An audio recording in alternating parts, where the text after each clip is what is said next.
Hello and welcome to this session of 13th Age. We are playing Shards of the Broken Sky, which I keep mistyping as like Shattered Sky and all sorts of things, but that's what it is. This is a sandboxy module from Pelgrane for the 13th Age game. We had a natural disaster, an unnatural disaster, of epic proportions last time, and our adventurers are dealing with that. And we're going to come back to exactly what that means in a second. My name is Lowell, pronouns he, him, and this session is part of the Gauntlet Gaming Calendar. That is an online gaming club / community. If you're someone who's been interested in playing online and you would like to figure out what's going on with that, contact us. We can help you out. We've been trying to onboard lots of people to get used to playing online. A lot of people are still keeping their groups in this case, or moving one of their groups to face and keeping the other ones. So we want to help people out on that. You can find out all about this at gauntlet-rpg.com. We've got all kinds of menus for all the different things that we do. You can go and check there. We recently optimized it to mobile, which meant like I cut out a bunch of buttons that were causing problems. So that's optimization right there. So we are taking up with our group. Last time they were caught in this disaster. The floating magical city was under attack, and it hung in the skies above the valley, above Appleton, above Crown Hill, above the Red River, and then it came crashing out of the sky onto primarily Crown Hill, but across the river and all over the place. And a good deal of time was spent by our heroes last time trying to rescue people, find shelter, get people to safety as best they could. And that those efforts have primarily been on the Appleton side of the valley.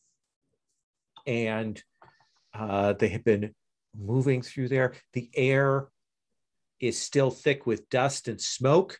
Visibility is better now, but it is still unpleasant. And more importantly, the air is still filled with those hot particles, this glitter fall of metal that are all over the place. Unlike the smoke and dust, which has started to kind of begin to act naturally and settle, the glitter fall seems to be magically infused and is reacting in that way.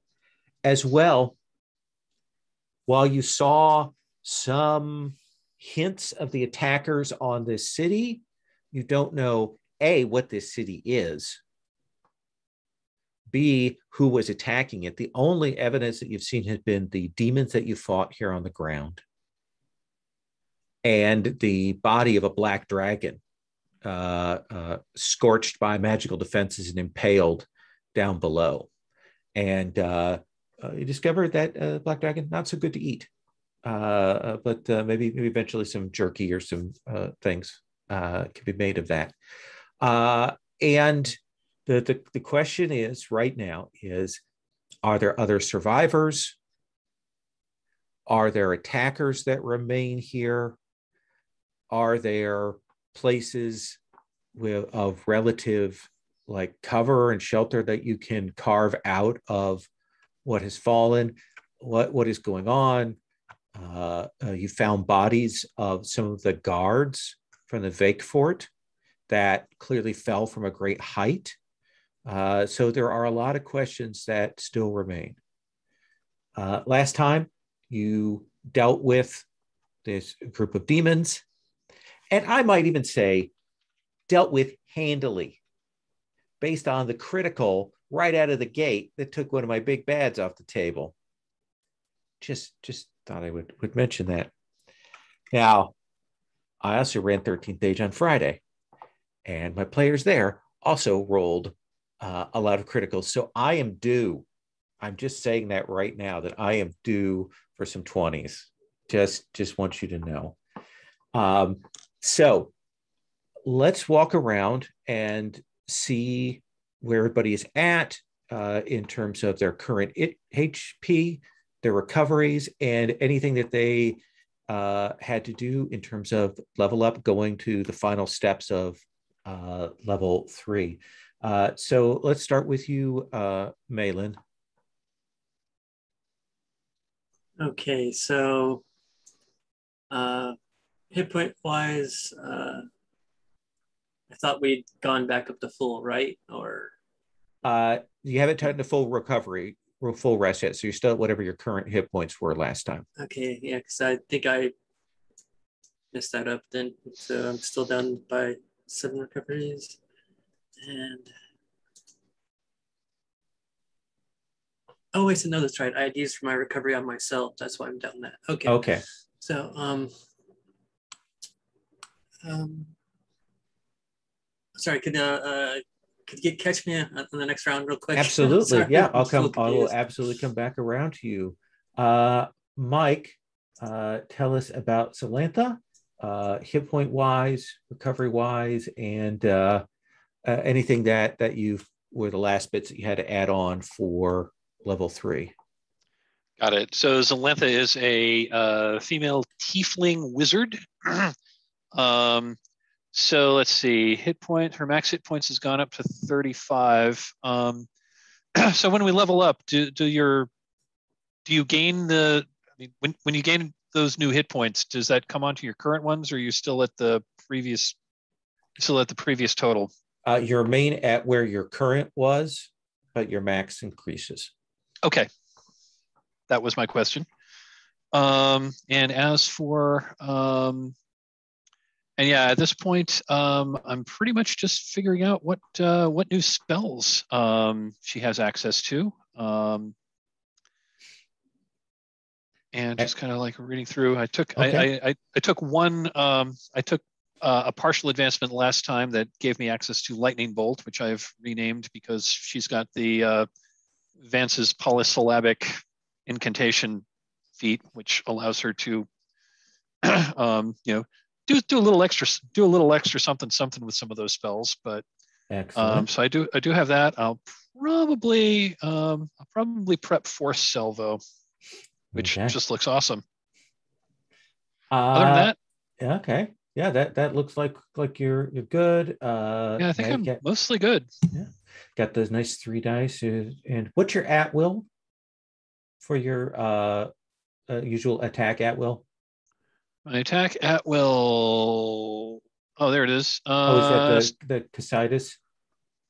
Well, I've got the basic meal. I've got a melee basic attack. Basic ranged attack. Oh yeah, my at will spell. I have. Yeah, I've got the Boreal Beam of Casitas, which that it's Ray of Frost. Okay. The only thing there I'd note is that your miss damage is now 3. Oh yeah, 3rd level. There is that. Let's come to Adwin Duskgrove. Hi, my name is Stephen, and my pronouns are he, him. And tonight I'm playing Adwin Duskgrove, whose pronouns are she, her. Adwin is a human ranger, and has a companion wolf named Scruffy. And let's see, there isn't anything really complicated. Whenever I got to level 3, I got an extra feat, which is Scruffy which is the same thing I got from my incremental advance last time. Mm-hmm. I got some additional hit points, and that's about it. Okay. And we're up to your bow is at 3d8 plus 4. That's good. So I wanted to tell you an option that you have. You may not want to use it, but I'm going to tell you this. One of the options that you can do in 13th Age is whenever you would roll for damage or for recoveries, you may opt to not roll and instead take the average, essentially take the average roll, and you can round up. So I know we've talked about dice mitigation for you, so I just thought I would put that out there in case you're like, maybe I'll do that every once in a while. So that's damage only? damage and when you roll your recoveries. Okay. Yeah. Okay. I've actually played in a game that allowed you during non-threatening situations, you could take the average of your to hit as well. And the DM always did so they never had to roll dice. See, I just don't have to roll damage. Yeah, that's the thing. That's tempting. But then I wouldn't get my every once in a while crits, which make me happy every once in a while. Let's come to Felnor. Got your AC, got your hit points straightened out. 3d8. Were there any other things that needed to adjust when you went to third? No, hit points was the thing I hadn't taken yet. Okay, awesome. So you are all set. And then let's swing back to Malin. Okay, for the incremental, I had already taken my hit points, so they're good at 35. I took a feat which just helps my resilience. It's an encounter power that I used, I think, last game. Mm-hmm. Not only does it work for AC, but it also works if they attack my physical defense as well. That's nice. And then I also gained an additional regeneration per encounter, so I can do it twice a battle. So that's pretty cool. Because of the way the regeneration works, what I was going to do is, because it's an interrupt action and I don't like stepping on people when it's their turn and stuff like that. So I'm just going to click on the regeneration button. So if you check over here in the chat and you see regeneration when it's your turn, that means that I've interrupted and cast regeneration on you. And that way I don't have to step on anybody. Okay. And to remind everybody, because this is a thing that's easy to miss, because it's actually one of the weird rules in this game. I've had it true in another game.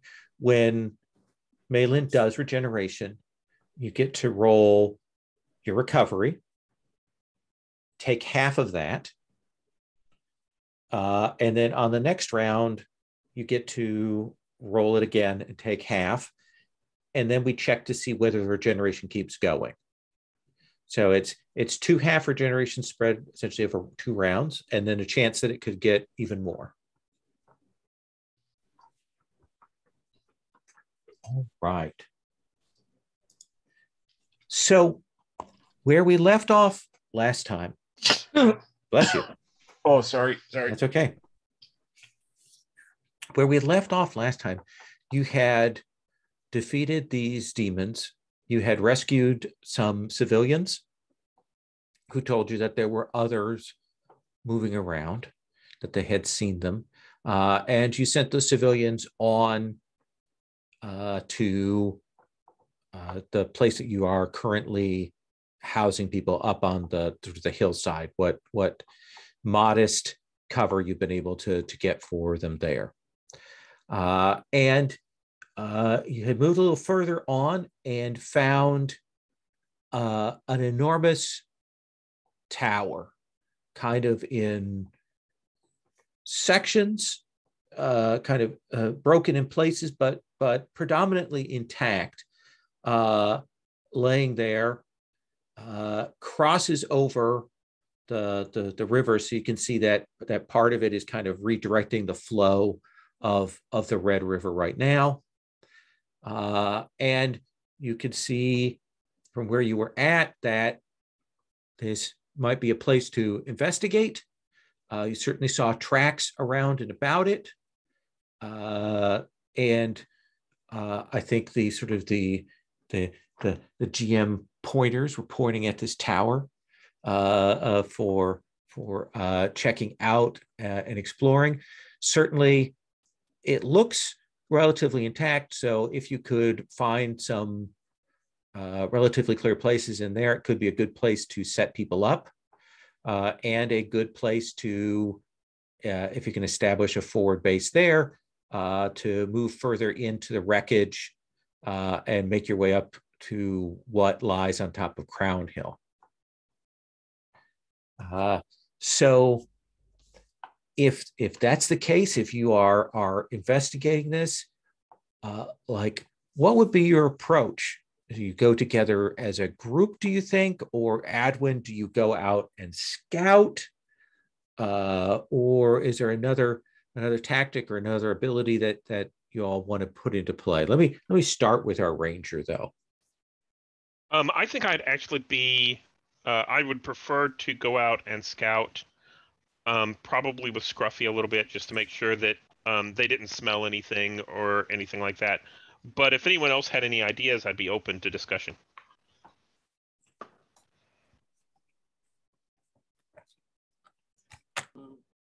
Well, as long as we keep the townsfolk safe, or at least find some place where they're not going to get, attacked by any of these demons, then I guess follow the trail of the dead things. I don't know. I mean, the Vake Fort might be a good place to go. Well, I think for now we're investigating this tower that's fallen, and we want to see if there's anything dangerous in it, right? Oh, there was a tower? Yes. This tower that had fallen, that was across the river, that had fallen in the sections that you had seen some of the trail and tracks leading back to.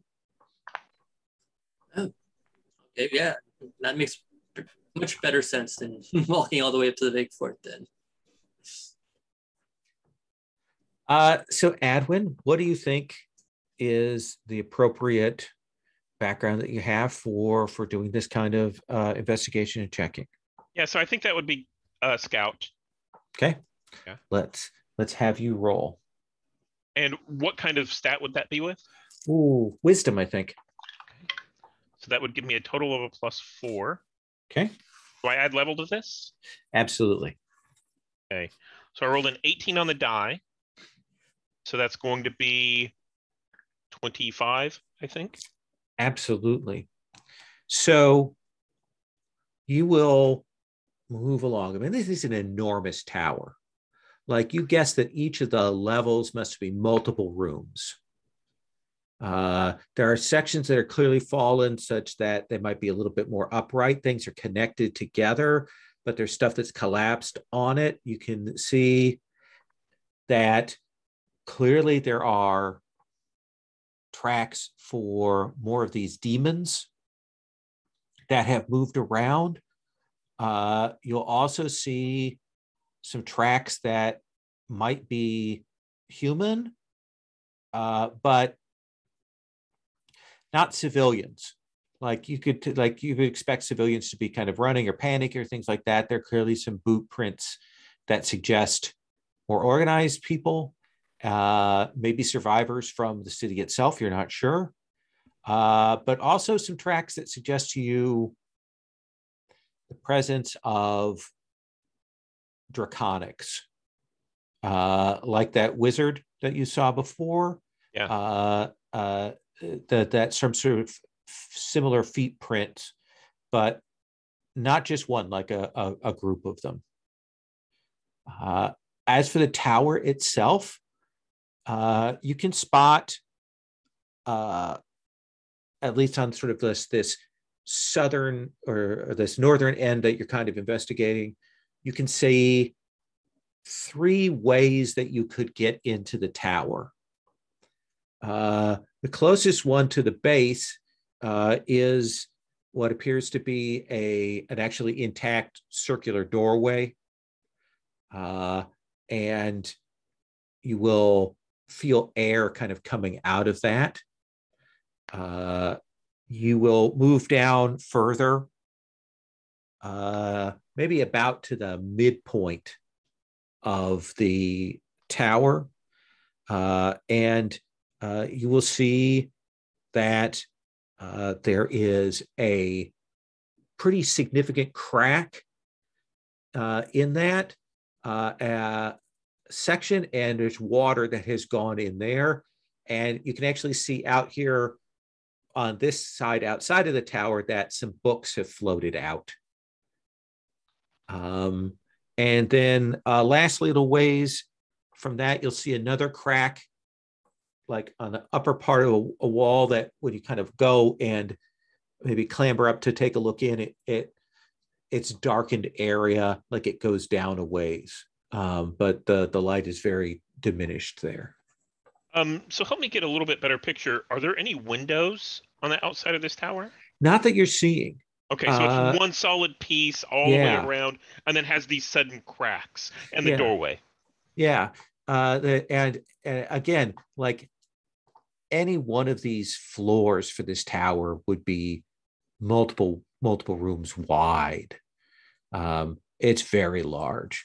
You can continue on further down the tower. It looks like there's more. I mean, it goes probably about let's see, if assuming that each level is about 20 feet, you would guess that it's maybe 120, 140 feet long. Oh, I think that's good enough information. I think I'm going to go back to the rest of the group and tell them, I saw evidence of more of the demons. Now, remind me, our friend that we supped with, at your friend Felnor, the dragon guy, was he by himself? So I think there's more of his kind around here, and they're not that common. So maybe he's involved, or he knew something was coming. It'd be worthwhile if we could talk to him, if we could find him at some point. So I think that if we want to go into the tower itself, I see 3 possible entrances. The least likely is the one that's in the center, because it has water flooding in it and all of that kind of stuff. And there's books floating out and everything like that. And then there's a door, and I couldn't tell that there were any specific tracks going to that door. However, that's probably the easiest way to get in. And then there was a much more dangerous way all the way up, entering into darkness. But I would guess that the door might be defended, the other 2 wouldn't. And you said that there's books coming out of the one where there's like water flowing out of?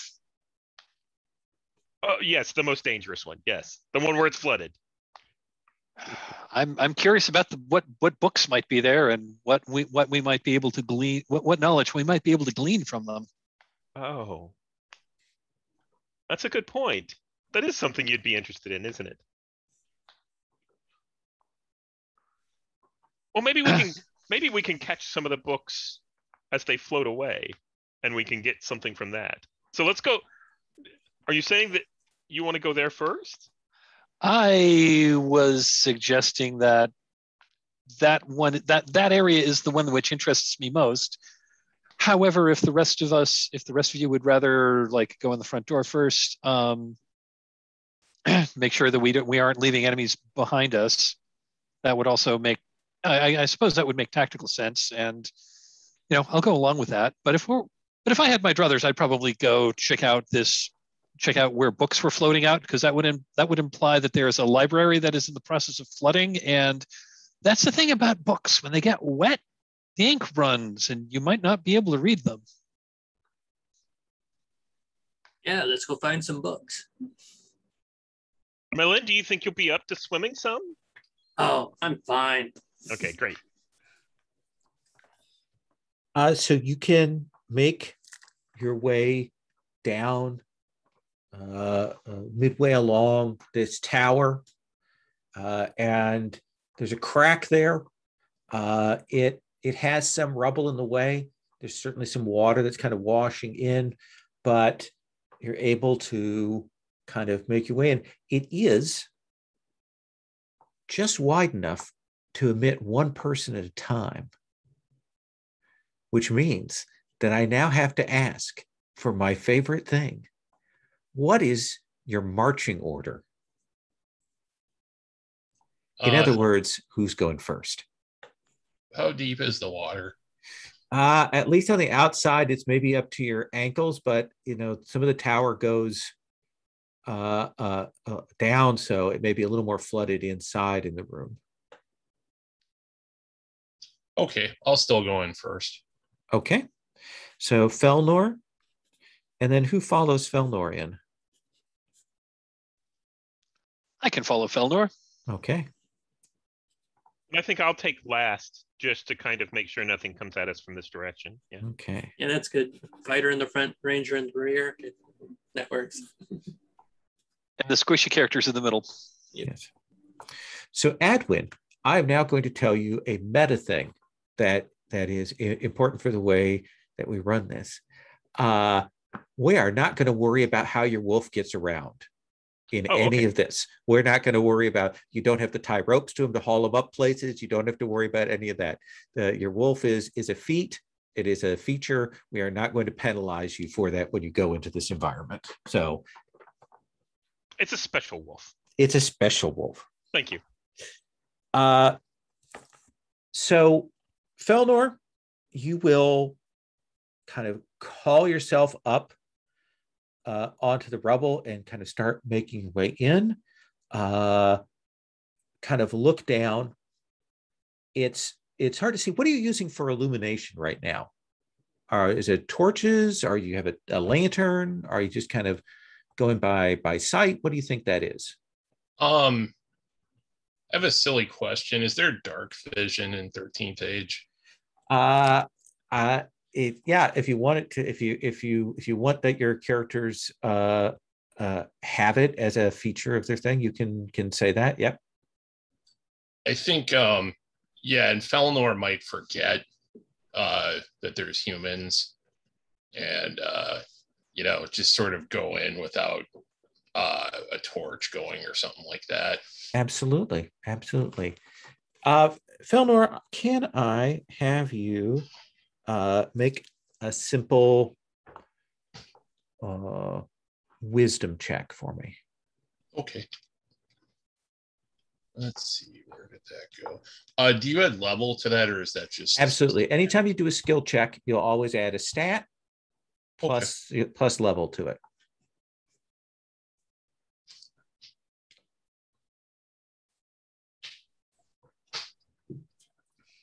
So that's 19 and 20. Okay. So you will be able to find a good purchase here. Like, keep your eyes open, move up into this. And again, it's a round tower. So part of the wall starts to dip down into the water. But you'll immediately realize that there must have been interior walls here and shelves and things. And a great deal of that has been thrown in disarray. So it's an absolute mess in here. Imagine that all of that, like the interior walls and the books and things have crashed in different places. But the thing that will strike you is you can see flickering, like there are people moving around in here, and you can hear kind of murmured voices. So you kind of stop yourself when you get up and kind of realize that there are some things moving in here, and there are some voices in here. How do you want to tackle that? Does Zalantha come in like right after me, or? Zalantha? So if you head on up, I will kind of stage whisper, Felnor, what do you see in there? People talking. Yeah, he'll still also whisper, people talking. Big mess. Well, if there's room, I guess I will clamber up and take a look for myself. Two will get up there. Malin and Adwin kind of follow up. Your heart breaks just for the sheer amount of scrolls and books and such that are soaking in this vile dust and smoke filled water. But you will also see sort of flickering and like kind of coming in and out of focus, maybe 6 or 7 people in robes that are clearly spectral, not undead, but like glowing, and they are moving around, and you see them kind of going over to the bookshelves and kind of like looking at them and then kind of moving around confusedly. And you can see that these are illusionary, essentially librarians, imagine illusionary docents that are in here. Okay, I was going to ask, did they look like they're ghosts? But no, they're illusions. Yeah, definitely. Once you kind of get the light and kind of wait there a bit, you can see that they are definitely illusions. Okay, once it's pretty clear that these are some kind of an illusion, I'm going to cast a light cantrip, and just a ball of like kind of bluish light is like appears about 6 inches above my head. Casts light as a torch. That will illuminate here. You can see that there are a couple of passages out from here to other parts of the tower. That there must have been some balconies and things like that, and you can even see like a reading ladder that has come crashing down. You'll see a number of bodies crushed underneath shelves and things. And you can see that maybe there might have been like a kind of a balcony off of this room, but it's actually at the very bottom, kind of under the water there, facing downwards. Couple of questions. One, yeah. What is the source? Can I tell where the source of this water is coming from? It's the river. This tower is fallen across the river. Okay, got it. I missed that part. No. That's a good question. Okay, and I guess my next question is, how deep does the water appear to be in this area? You could move through it. It's only like hip deep at its deepest. And does it look like there are any books that seem to be salvageable? Well, that would require you getting down in that water and hunting around. I think I'm gonna do that. Okay. Before she gets in the water, okay. I'd like to look around and see, is the water rising? Is this a flash flood kind of situation? So I think there's a hand on your shoulder as you head down into the water, just to see if it's okay. I think you can tell that this section is relatively stable. You saw some other parts of the tower that you're like, okay, that actually might crack and shift. But this looks relatively stable, but there is water, like the river is running into this. So it will be safe for a while, but in the long term, this part may become more problematic, more dangerous. This will be washed away soon. Be careful of undercurrents. They could wash you away. We might want to tie a rope to you to make sure that we can drag you back out if you go under. If you're insistent on saving the scrolls and the books. I'm going to save as many as I possibly can. Okay.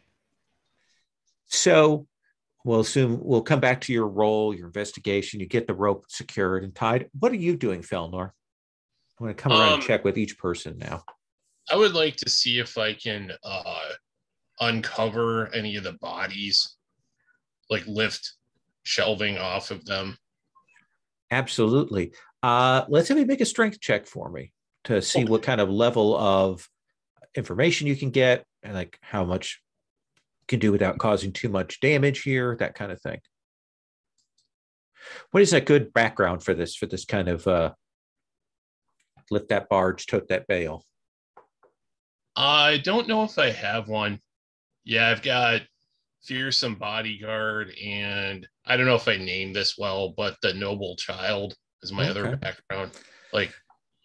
So a fearsome bodyguard could work there. Yeah. Okay. So let's see, that would be yes, definitely Ben Barsliff Gates. Didn't go off. How did I get a negative? Oh, I did -10 instead of +10. Oh, okay. Oops. Okay, so that should be wow, still not good. So you'll be able to get some of these bodies free. Of the two that you can kind of pull out, they're dressed in robes, They definitely look like mages of some kind, maybe apprentices. They're not particularly well armed. They don't have a wand or weapons or armor on them. And it looks like to you, whatever happened here with the tilting of this, maybe they were trying to hide in this place, and they were crushed. Yeah, and I'll like hold one of the corpses up with one hand and show it to Malin. What do you think? Was this guy a demon? Well, who do you think this guy was? Does he look human or? Yeah, one looks like a human, one looks like an elf. I think they're just spellcasters. I think they were just apprentices here at the tower. Looks like. Should I jam this guy in the hole so water can't come in? I don't know. I mean, I mean, it depends on how you feel about the use of people's bodies after they die. Oh, that's mean. I'm sorry. I didn't think about that. He could have been a nice guy. Oh man, that was bad. Okay, I'm sorry. I think we can take some of this wood from these shelves and stuff like that, and try and pile that up there and see if that can stop the water from entering. Okay, yeah, that's okay. I'll get on that. Malin, what are you up to? While Felnor's doing his lifting, Zalantha's starting her search of the area. What are you doing? I'm actually going to be staying on watch and just keeping an eye on any ways in and out of this room and making sure that we don't get jumped while they do the recovery efforts. Absolutely. So kind of staying up in the rub on top of the rubble that you had to kind of climb in. So you've got a watch outside, watch into here. Yeah. I think that's easy enough for you to do. I don't think you'll see anything coming, at least at this moment, unless somebody rolls really badly. But I think right now it looks clear. What about you, Adwin? So I think whenever Adwin first comes into the room, she heads off like to the left, and Scruffy goes off to the right, and we're staying outside of the lamplight that we can see in here, just holding to the edges to kind of explore the area and see what's safe and what's not, which is what drew my attention whenever Zalantha started to go down into the water. It was, oh, we don't know if it's safe yet. Mm-hmm. And I think whenever I don't hear the whole conversation, but I hear Felnor talking about blocking up to prevent some of the water from getting in here. And I think I give him a nod, like that's a good idea. But I didn't hear that it was, with some poor deceased person's body. I'm like, oh. But I think that's what I'm doing, is just trying to keep the lay of the land, keep to the edges so that we're not going to be surprised. We know that the other people are in here, especially with these illusions. That's very disconcerting. Mm-hmm. Yeah, you kind of keep an eye. You want to make sure that you can tell that these illusions are, and I think everybody can see this, are like shorting out. Whatever magical controls they had, whatever was feeding them has been broken. That spell matrices are kind of talking in gibberish and moving around. You'll see that there is on one end kind of a rubble passage that leads to the north, and then there's another sort of broken up section that leads clearly to the south. So essentially up and down the tower, there are two exits from the room. So this room then is very large because it filled the whole tower? Yeah.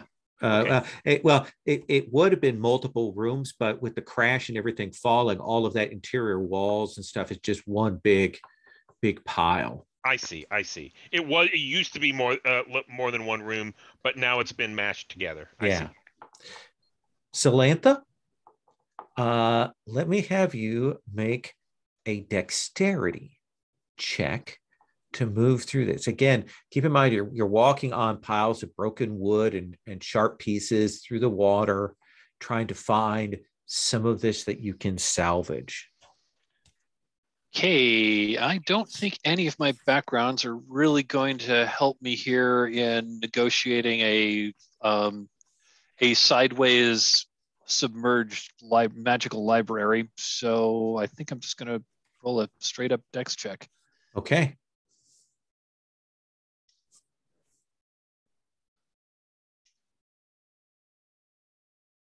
Well, I rolled that's a 20. Yeah.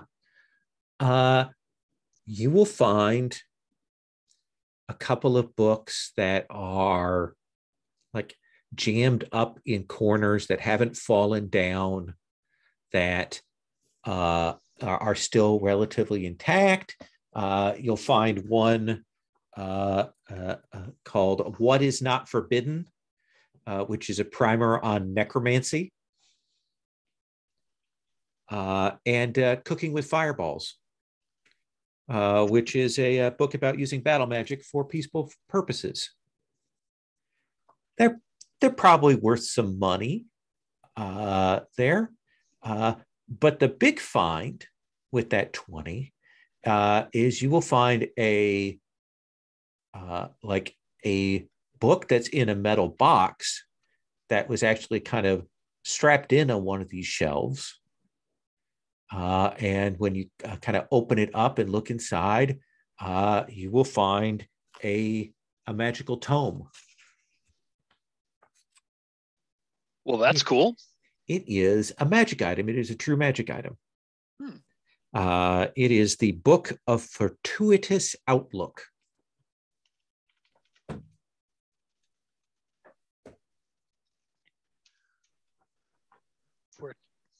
Book of Fortuitous Outlook? Yes.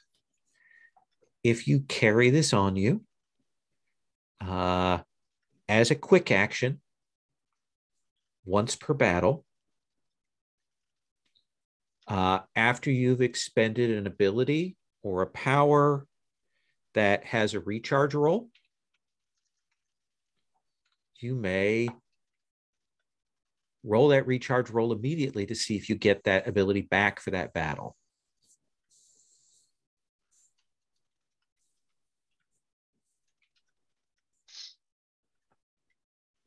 That's pretty cool. That is quite a nice thing.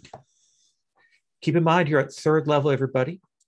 So you can carry up to 3 true magic items. If you carry more than that, if you carry and use more than 3, then there's some potential feedback. I usually kind of put a fairly hard limit on that.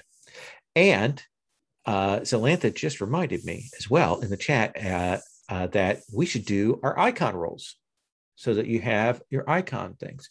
Has anybody accumulated 3 icon tokens that they haven't used? Got 2. Okay. So remember, if you've ever at the end of a session, you end up with 3, you can turn those in for a free reroll the next round on next adventure session. All right. So let's do icon rolls. Malin, why don't you roll me 2d6? Elf Queen, 1 with a cost. Okay. And then with the High Druid, I get 1. And that's nothing from the High Druid. Okay. So with cost with the Elf Queen, that's pretty cool. And then Felnor, let's have you roll your icon rolls. You've got a Lich King first.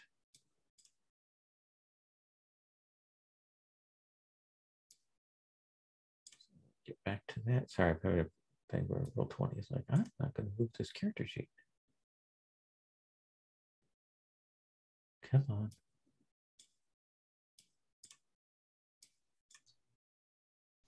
So it looks like I got a 1, a 3, and then a 6 for the 3. Okay. So without a cost for 3, come on. Why is this not closing for me? Click over here and see.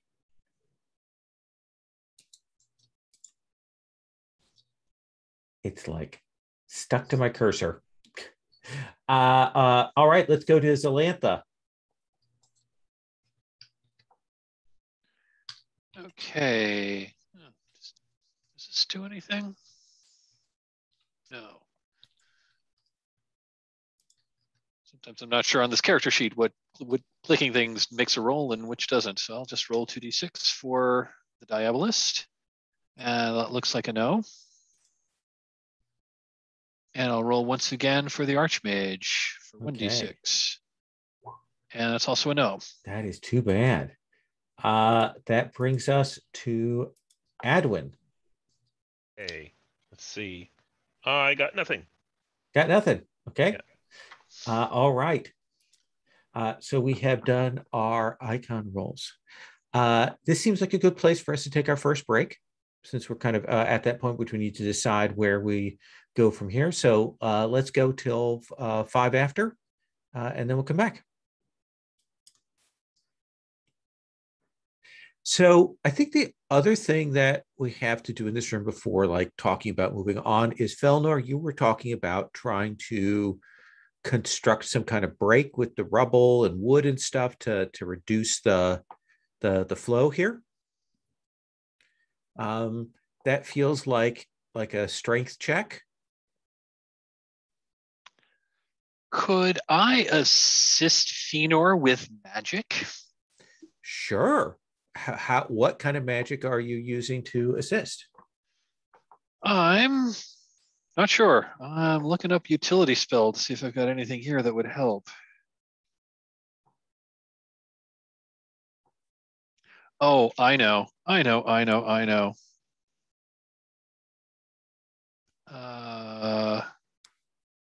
So I have the cantrip mastery feat, which means if I prepare the cantrip spell as a 3rd level spell, I can cast it and basically cause one like daily use 3rd level effect that's inspired by the cantrip. Okay. So I'm thinking one of two things, and I just want to toss this out kind of in the meta for us to figure out what might be cool. Okay. I could either basically do like 3rd level mage hand. So I'm thinking that's like full blown telekinesis, and could move help Felnor like move stuff around. Or alternatively, I could do the 3rd level version of mending, which I could conceive, which we could use to like patch up the crack. I would say of the two, mending seems like it has would increase the effect significantly. Does that seem fair? That does seem fair. So Felnor, let's have you make a strength roll. Do you have any backgrounds that'd be appropriate for this?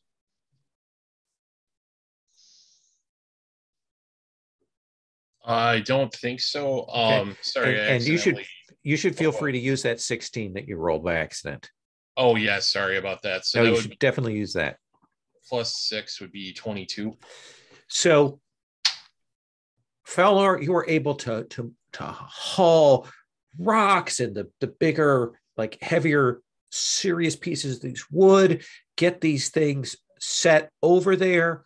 And I think, Zelantha, what does it look like when you do this potent cantrip that will kind of seal up and block the river from coming in this way? So I think what's going to happen is she casts a spell, and there's a I'm just trying to think. So Zelantha's I'm playing her as a good person who like knows dark magic. So right. So I'm thinking her. So I'm thinking this looks really. I'm thinking this looks really eerie. I'm thinking what happens is. Oh yeah, this is. So I'm thinking what happens is these these like hands and arms just kind of like appear out of appear out of thin air, and they're like moving things around, and as they're pushing these things together into this wall, it's almost the various things that Felnor had piled up there become malleable, almost like clay. Nice. And so these these like weird demonic hands are like molding the molding the rocks and the they're like pressing the rocks and the overturned bookshelves and the pieces of wood and the chunks of rubble. It's kind of like pushing them up against this crack, presumably against the flow of the water that's coming in. And as it's pushed together, it like, it kind of like melds in at like wet clay, and then it's just kind of like smooths it over. But it's this weird, wrong looking amalgamation of all of these various things that we were able to get to gather up. And it does actually all like mold together into this solid wall. Nice. So you'll have some water standing here, but you've kept the erosion. You've pushed back so that the water can be turned away from here, and essentially you've made this a more stable area overall between the two of you. Maylin, Adwin, while Salantha and Felnor are doing that work, what are the two of you doing? I think I'm going to be standing over by the exit to be headed north. Is that like up the tower, basically, or? Yeah, we'll say let's do that direction: up tower and down tower. Okay, so I'll be standing at the entrance of the up tower, and I'm just going to be listening to see if I can hear anything on the other side while they get the work done. So you will listen at that. Most of what you can hear are maybe the sounds of the building shifting, maybe the odd bit of rubble falling. But mostly, I mean, the only other noise here besides people working with you are these muttering of these slowly going mad librarian things. But yeah, it doesn't sound like there's any activity in the room that's up tower. So I'll give a hand sign. I think it's clear up this way. So I think for that, yeah. Go on. I think for that, after that all clear sign, I'm going to be looking. I think I've probably gone down tower, and I'm looking specifically for footprints. If something came through here, I suspect that there would definitely be sign of, wet, soggy footprints or disturbed area or something like that. So I'm looking to see if I can see any traffic. And I figure that that's exactly what Maylin has done up north. And after I get done down tower, I'll flip up to up tower. Yeah, you will check here, and there is a door here that leads to the next area. There's a little bit of water that's gone through it. You kind of check around the spot. You won't see any tracks. It doesn't look to you like anybody came from down tower up into this library room. Well, that's great news, because I think that what that means is that nothing behind us, at least, has ever tried to come up tower. So we're pretty clear if we want to go up north. And so I'll circle around and relate that to Maylin. Good job. Yeah. oh, quiet. So with the barrier in place, with these two areas checked, which way do you want to go? Do you want to head up tower or down tower?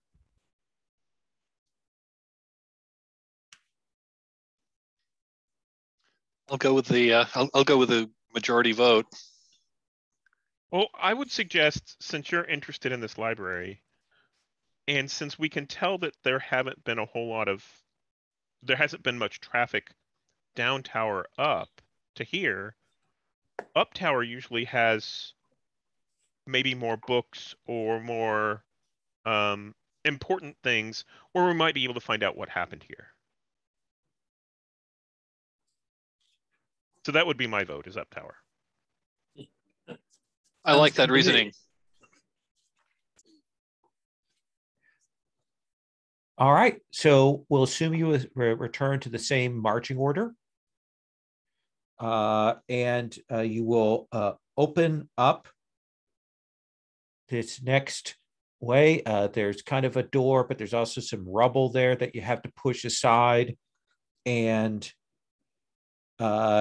you will move up Felnor into this next area. Some of the light coming in from behind you, providing the illumination you need for your dark vision. And you will see this next room is 80 feet wide. It looks like this room was this big circular chamber. Part of that has kind of crushed and collapsed in. It's kind of a semicircle now. You can see that there are several doorways leading out of the room. You can see that there are marks on the wall for the gods of light. That there may be some seats for praying, some pews, maybe some kind of shrines, the usual things for the gods of light here, the banners. Tell me, what's another thing that tells you that this is like a former chapel for the tower, Felnor?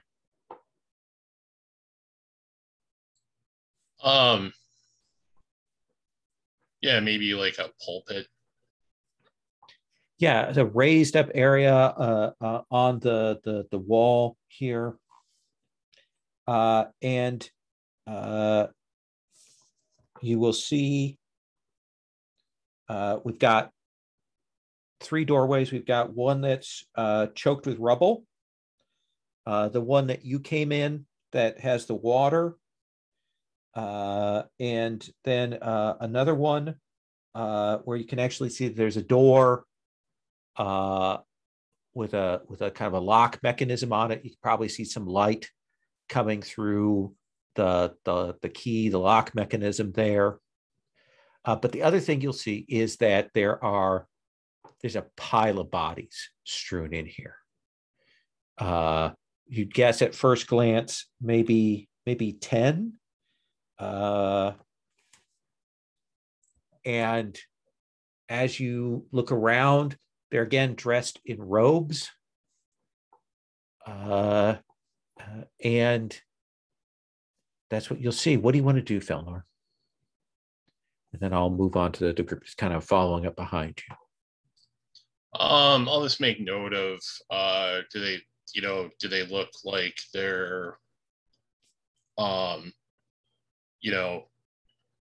humans, elves, kind of people I'm used to seeing? Or yeah, you move off to the side, kind of take a look down in a mix of different humanoid peoples. Most of them dressed in robes, having that look of a spellcaster look. I think the most distinctive thing about them is you will see that all of them have burnt hands.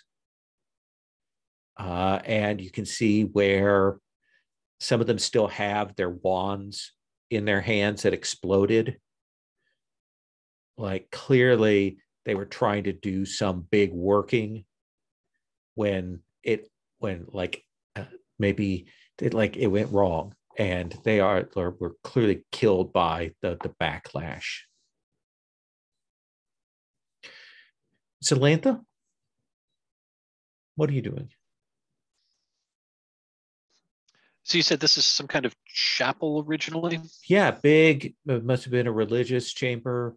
The sort of the gods of light that are sort of the default gods of positive goodness, that kind of thing here, dedicated to that? I guess I'll like look around to see if I can glean some. Oh, well, I guess Fellner was looking at the mages, and we've determined that they were working some kind of trying to do some kind of magical working, which failed, and there was a backlash, and that's what killed them. I'm just going to look around to see if I can glean like clues as to what they were fighting or what they were trying to do. Sure. Let's have you make an intelligence check. Okay, I'm guessing. I'm thinking magical prodigy might That help me out sounds here. perfect to me. Okay, let's make an intelligence check. No modifier. That is a 17. So there are two important facts that you can glean from looking through them. Several of what appear to be the more senior of the people are wearing the markers and the livery of the Archmage, kind of confirming what you thought, that this was one of the Archmage's facilities. Archmage being the big icon of magic and magical constructions and things.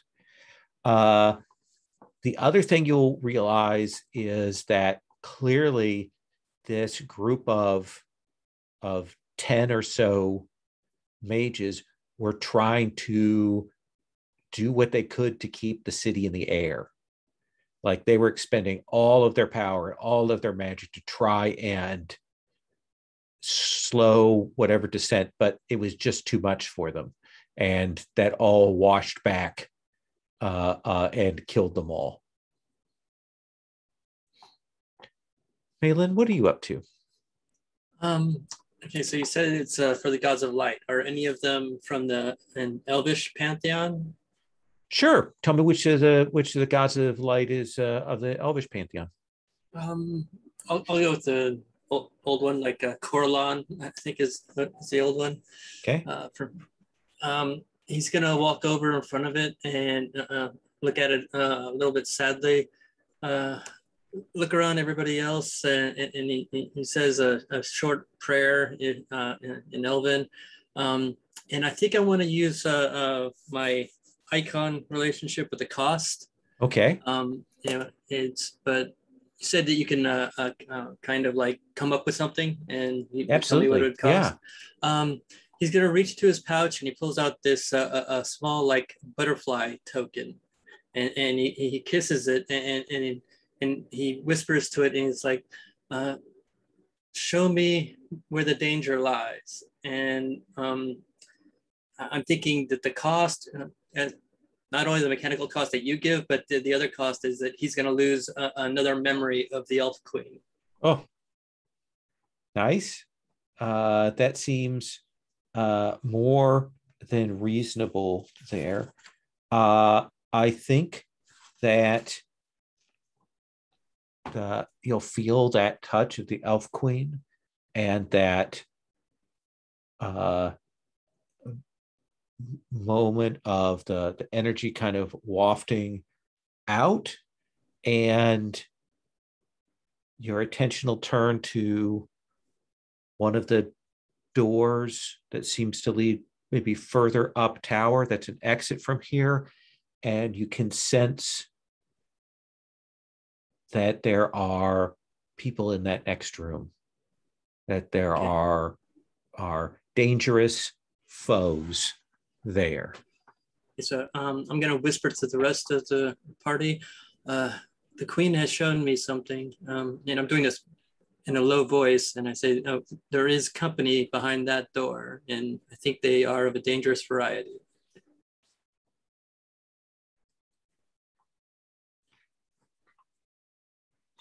Edwin, what are you up to? The door that you pointed, is that the locked door? Or the one with the keyhole, or the one with rubble? The one with the keyhole. The one with the keyhole. So I think Adwin, in the process of this, as the rest of them were going about their things, was starting to take some of the bodies. And I think she's sheepishly looking around and realizes, they shouldn't leave the people in this way. especially these people who heroically tried to save this place. And she starts to line them up and move them at least into a little bit more of a semblance of rest. But I think that's making a little bit of noise until Maylin says something, and then she's like, "Oh," and she just does her best to like cross arms, close eyes, but not actually move them after Maylin says, "Let's be a little bit more quiet." Okay. Yeah, you can get them a little bit better set here, so the bodies are a little bit better treated.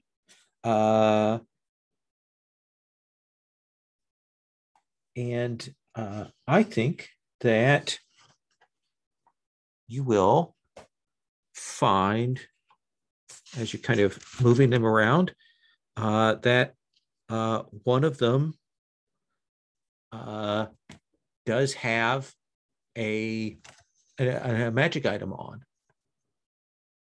Looks like they have a ring on their finger that, I mean, you can tell it's unblemished. It has that feel of magic when you touch it. So I don't think I'm going to do anything, but I'm going to call over, our wise person, Maylin, and point this out and say, I don't feel good about looting these heroic people, but they're not going to use it Yeah. themselves. So Yes, and plus don't leave dangerous magic lying around. Some bad people might come along and pick it up for it instead. So let's check to see what it is first. And I'll take it off and put the hand back at rest. It is a very simple magic item. It is a ring. Rings don't have any default bonus, but you can concentrate on it. And when you do, you can actually see through it. So you could like concentrate and put your hand around a corner, or put it up to to cracks or things like that. Essentially, it is called Ring of Thief's Eye. And I think once we kind of figure that out between the two of us, Maylin, I think I go over to Felnor. And since Felnor's been in front this whole time, maybe it's good that he have the ability to look around. Do you have a slot for a magic item, Felnor? Yeah, so I think that's a good idea for you to, carefully walk around corners and see around stuff. And let's come to you, Felnor. They've gathered the bodies together. Maylin has prayed. They've mentioned that this one door with the lock, that there's foes on the other side of it. There is another exit from the room. What do you want to do? We try to flush them out. Or spy on them with that new with that newly acquired magic item. Oh yeah. That could be good.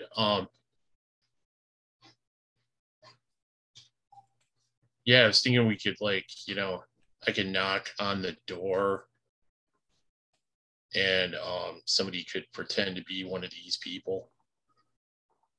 It might be a good idea. I like that idea. That's really smart. We should knock on the door and have them open it. But if they don't think it's going to be much danger, like if they see if they see you, Felnor, they're going to be up in arms. But if they see like our spellcasters, they're not going to think much about that. And we could flank them as they come through the door. Is this mean to dead people? Because I thought maybe they might look through the keyhole, so I could take one of the dead people and put their eye up to the keyhole, so like somebody's looking through the keyhole back at them. But is that wrong?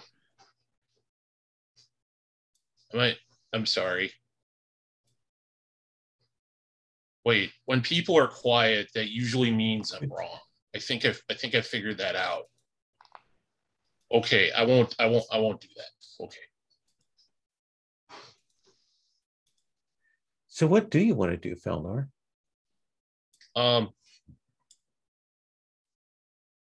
Belnor's kind of looking around, like, what should I do then?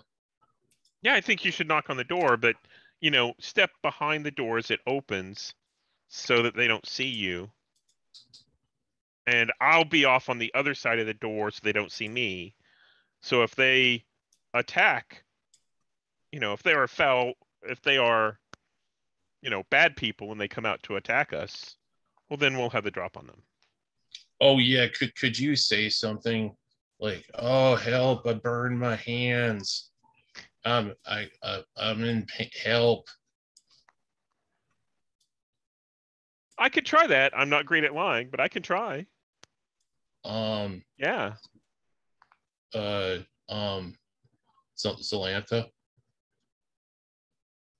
Are you good at lying? Is that a stereotype? I'm sorry.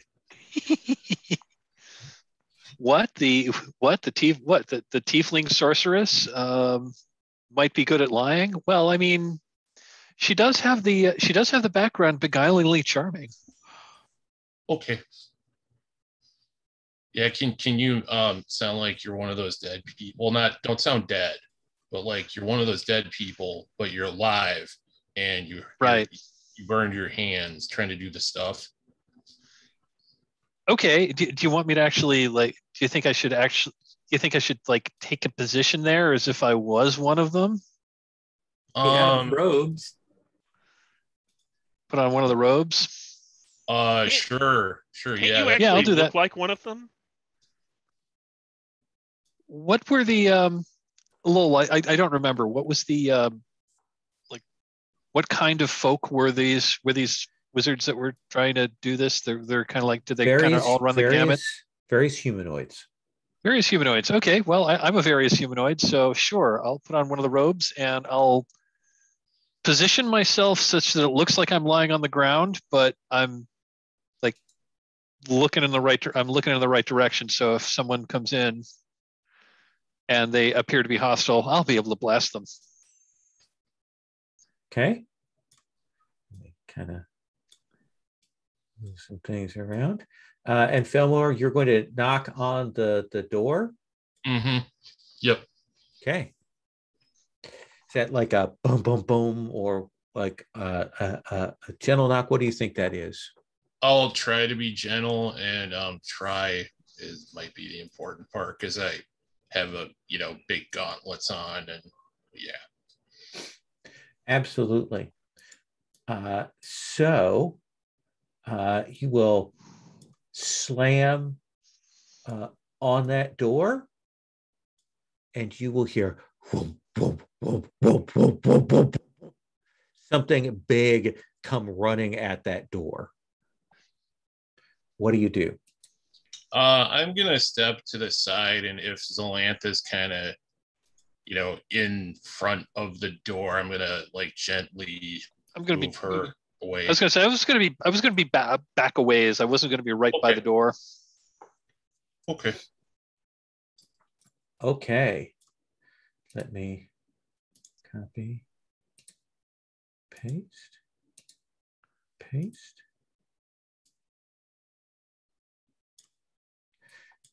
So the door will come apart in front of you, shatters out, and you will see this maybe 10, 11 foot tall,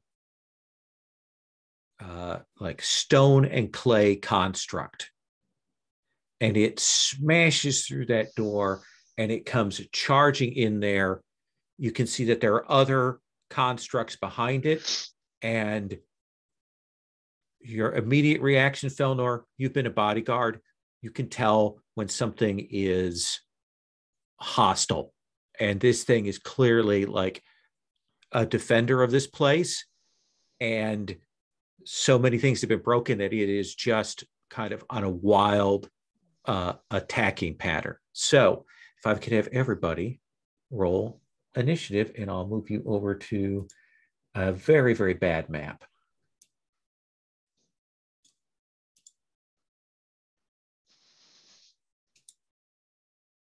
Let me Get my little clock up. Add people onto the thing. So if you guys can add yourselves and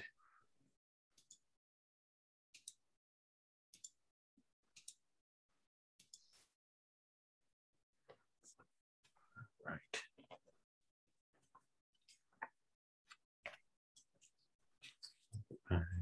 Pages here. So 447.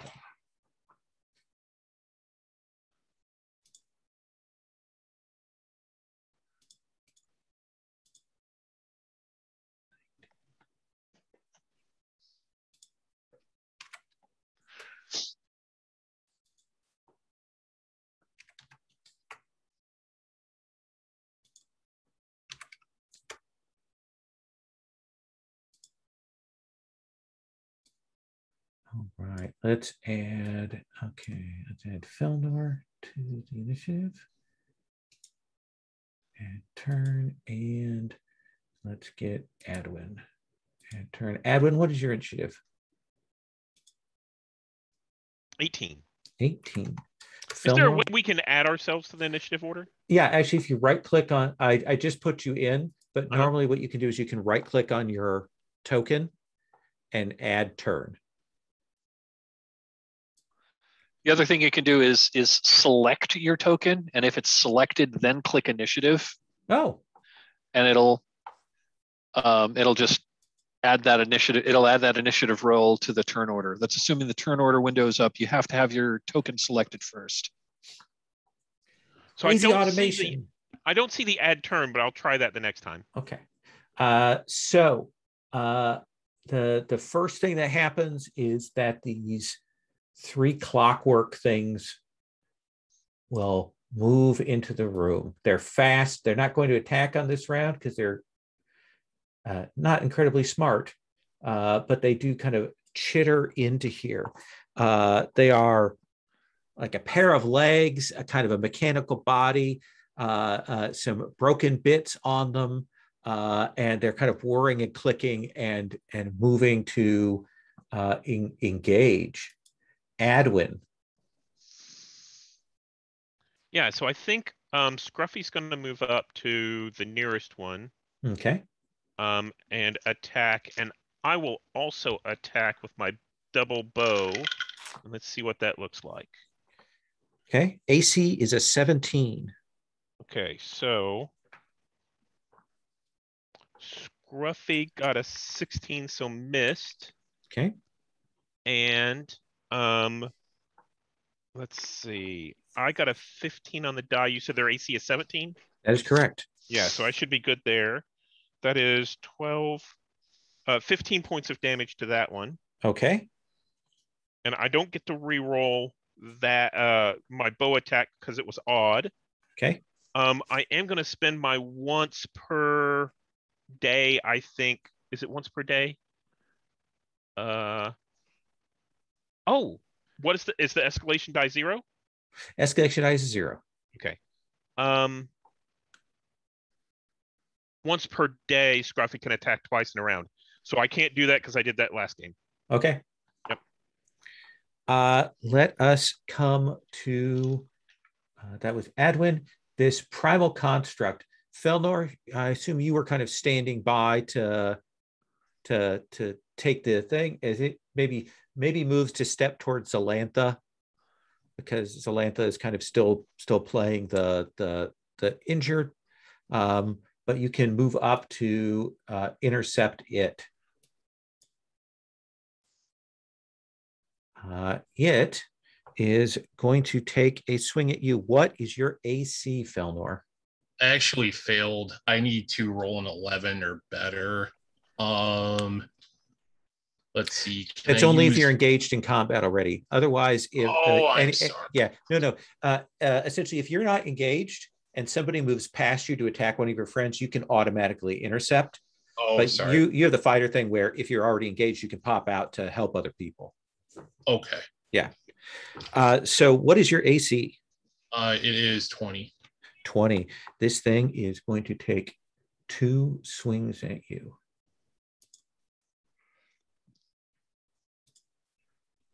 So this plus that. And will crit with one of them, but miss with the other one. And that is going to do, the one fist is going to hit you for 24 points of damage. And the other one clips you with the miss damage for 6.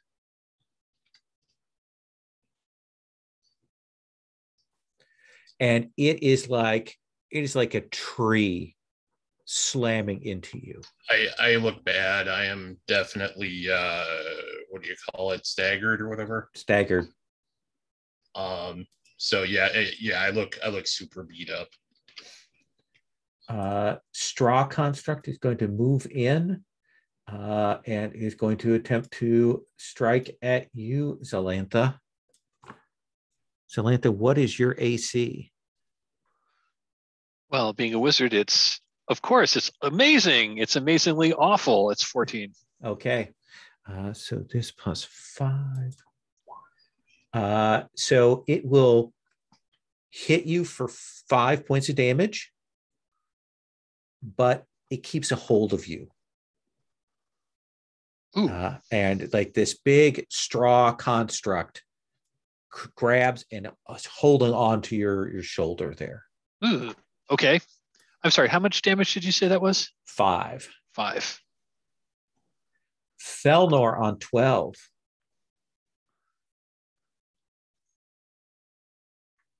I'm going to throw Greater Regeneration on Felnor. Okay. So Felnor, before you do anything else, you can roll and take your recovery and take half. Oh, okay. Actually, it's greater, so he's going to spend 2 recoveries, and it acts as a normal one. Okay. But it can keep going. Okay. Yeah. Do you just roll 1 die for recoveries? No, you're level 3. You're going to roll 3 dice now. Oh, okay. Let's see, did that go through? Not yet. Oh, okay. 3d8 plus 4. So you are going to get 11 points back this round. Okay. And you spend 2 recoveries, and next round you're going to get to do that again. Yeah, Okay. for free. And you still have your action. Okay. I am going to let's see. Yeah, it looks like it's going to be standard attack here. Okay. AC is a 21. Oh, got a 22. Then you will hit. Roll your damage. Let's see here. 15 damage. 15 points of damage. So you smack into this thing. Now, don't forget, if you're using that magic weapon. Oh, +3 now. Yeah. Sorry. But that's still 15. Did you already add the damage bonus in for that? No, that would be 18 damage. 18 points. So yeah, you will cut into this thing. It takes that hit, but it is still up and still moving. And that was Felnor on 12.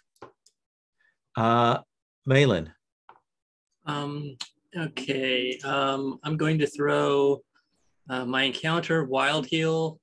So that I'm going to be targeting for the first one. It's going to be Zalantha, so she can use one of her recoveries, and then it's a random whoever's hurt. So either I think Adwin's still hurt, so it's either going to be Adwin or Felnor again. Okay.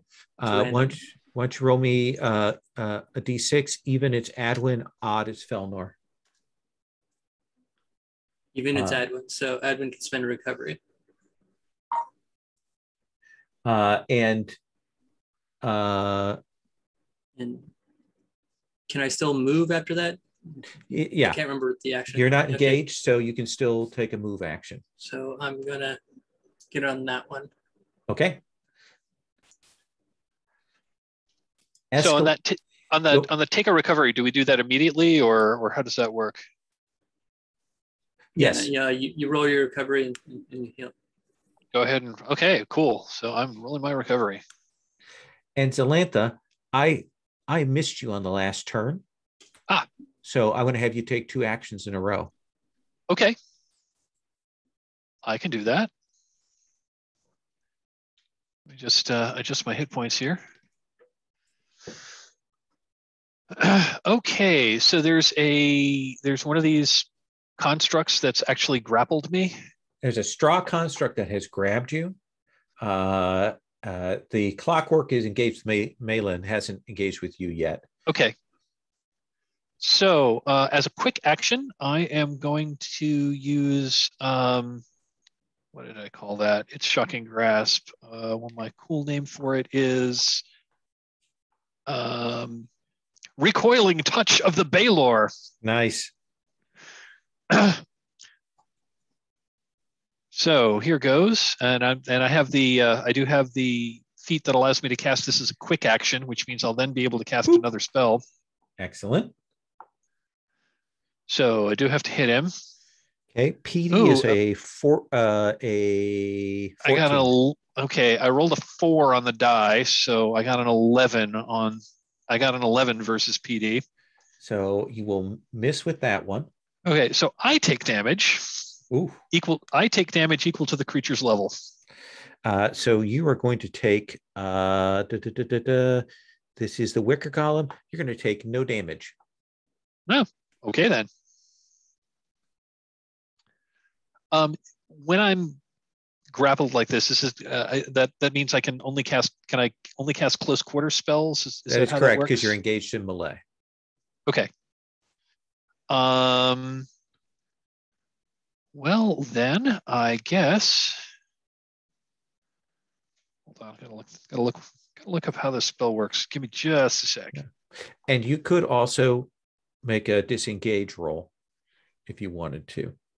Well, I've got a couple of close quarter spells. I just want to see how this works. Yeah, Lightning Bolt is a close quarter spell, so I am going to cast Lightning Bolt at the straw clockwork.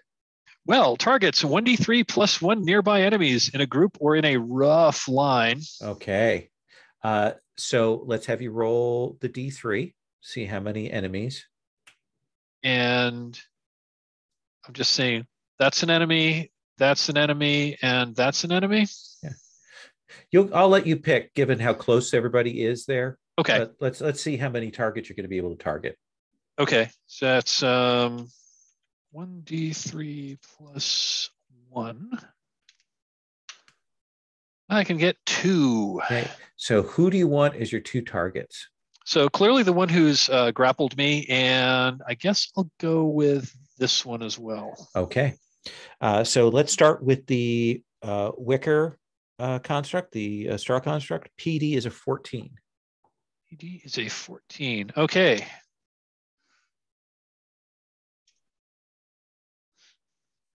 So that's a 21. That will hit.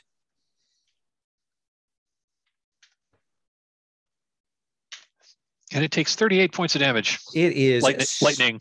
Staggered immediately, smoldering from that shot. I think since you staggered, it is going to lose its grip on you.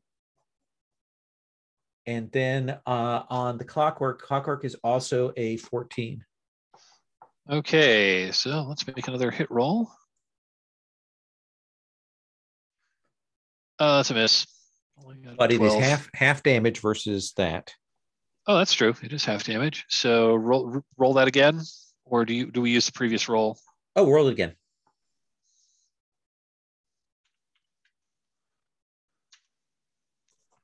I got the same thing. 38. Oh, nice. So I have that 16.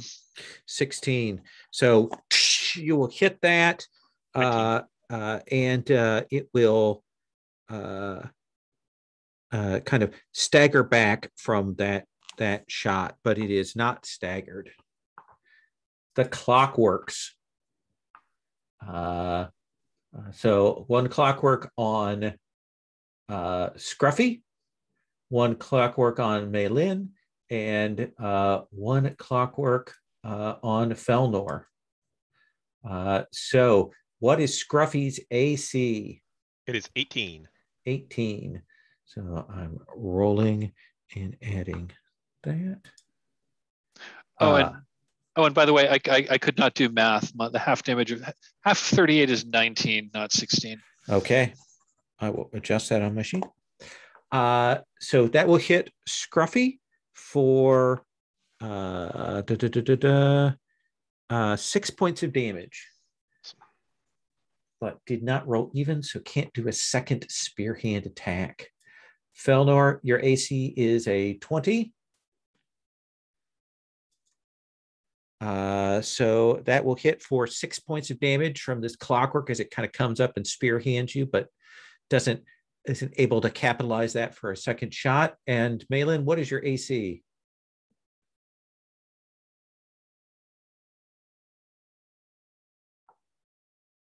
Uh, 16. 16. All right. By the way, I'm going to keep asking you your AC, even though you're like, I told you that last round, because I will not remember it from round to round. I am apologizing right now. My brain can't do that. So that will miss on you.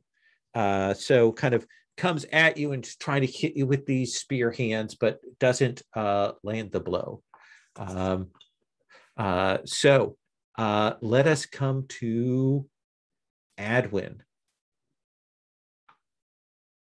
Right. Okay, I'm going to do the same attack I did before.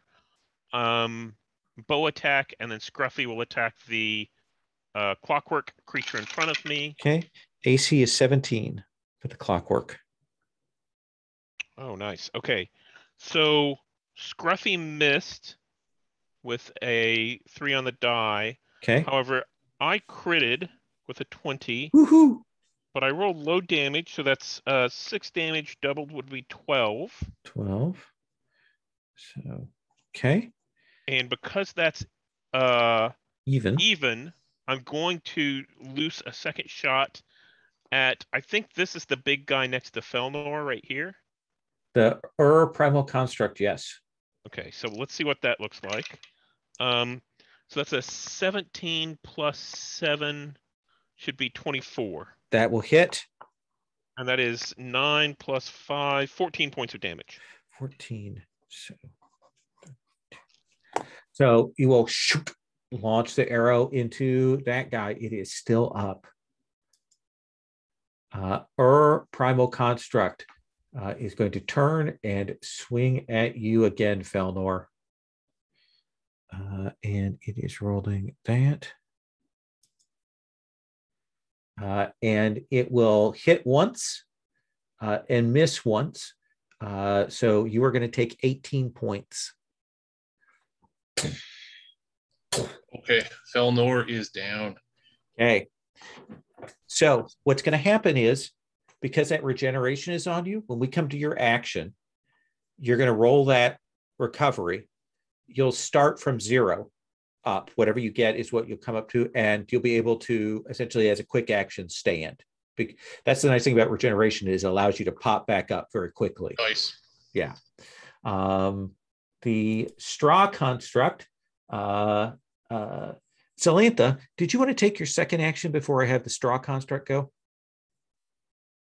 Oh yeah, I forgot about that.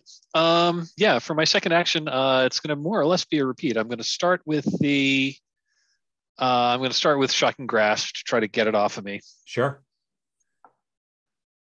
And this time I hit 20 AC. This time I hit PD 22. Perfect. That'll hit.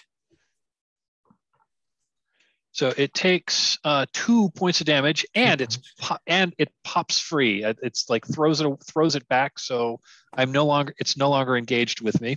Perfect. And then for my that was a quick action. Then for my actual action, I'm going to cast one of my new spells. I cast Volley of the Infernal Archers. So she casts this spell, and then suddenly around her, 5 like demonic archers appear, draw this, and they're like kind of like ghostly. They each draw this this bow, pointing it at. And we've got 5 enemies here, right? Yeah, each of them targets one of those 5 enemies and then lets it fly, and then lets the arrow fly. Okay. The actual spell is Force Salvo. So I'm casting one. Energy. So I'm throwing one energy bolt at targets in range up to 5. Okay. So let's have you roll the 3 shots on the clockworks. Okay. First. So PD 14. Shot number 1 is a 17. 17. So that will hit. So that one does 31 points of damage. Okay, so the clockwork that's on Mei Lin is gone. The second one, right. Second one hits PD 23. Okay, that'll hit. And it does 15 points of damage. 15 points of damage. It is still up, the one by Felnor, and then the one by Scruffy.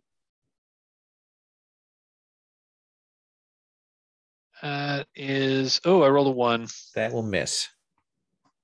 And now on the Primal Golem. I rolled another 1. That will miss. And finally, the Construct. The Straw Construct. That's quite a lot better. Rolled a 19 here for 26. For 23 points of damage. Straw Construct. The Force Valley comes down and you take out 2 of the 5 foes. So he doesn't even get to go. Yay. Felnor on 12. Roll your recovery. And it's a free recovery too. Okay. He doesn't have to pay for it.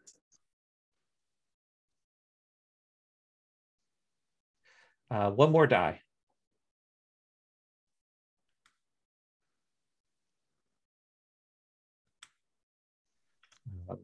So you'd be at 17 plus whatever your bonus is for the recovery. Okay. So I'm at 21. 21. Kind of stagger to your feet, get back up. And yeah, I will take another whack at this thing, the big guy. Okay. AC is a 21. Escalation die is a 1.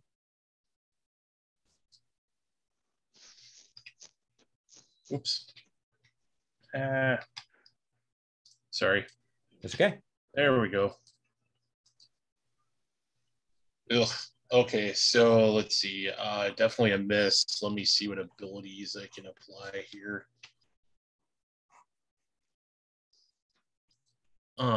So let's see. Sorry. No, that's okay. Let's see. Carve an opening. So did I make an odd number on the actual roll? Let me 7. Yes. Okay. Yep. So carve an opening takes effect. Perfect. Mei Lin on 9. Oh, and I do 3 miss damage. Sorry. That's right. Got it. Sure. I think I'm going to move and engage it from this side with my spear. Okay. Let's see here. AC is a 21. Escalation die is a 1. Oh, I forgot to roll by Elven Grace. Let me roll that. Oh, yeah, roll that first. Nope, almost. Let's see here. Now, an attack on him.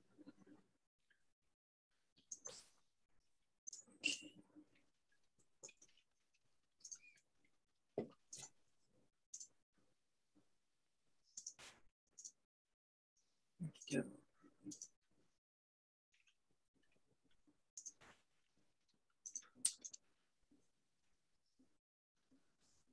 we go. Okay, sorry, it's very touchy. That's okay. And miss. That will miss, but it'll do 3 points of damage. Yeah. And escalation die is now a 2. Zalantha. Okay. So we've got the primal construct, and what was the other one? 2 clockworks are left. One that's fighting Oh, I'm Scruffy, sorry. and one that's fighting Felnor. Okay. I am going to cast. I'm going to cast Gibilix Caustic Effluvia at the one that is fighting Felnor. Okay.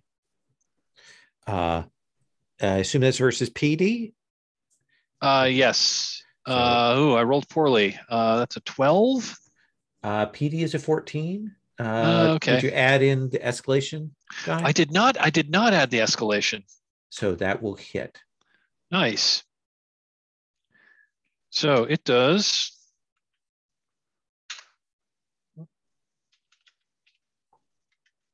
Get syntax correctly, and it might roll a little better.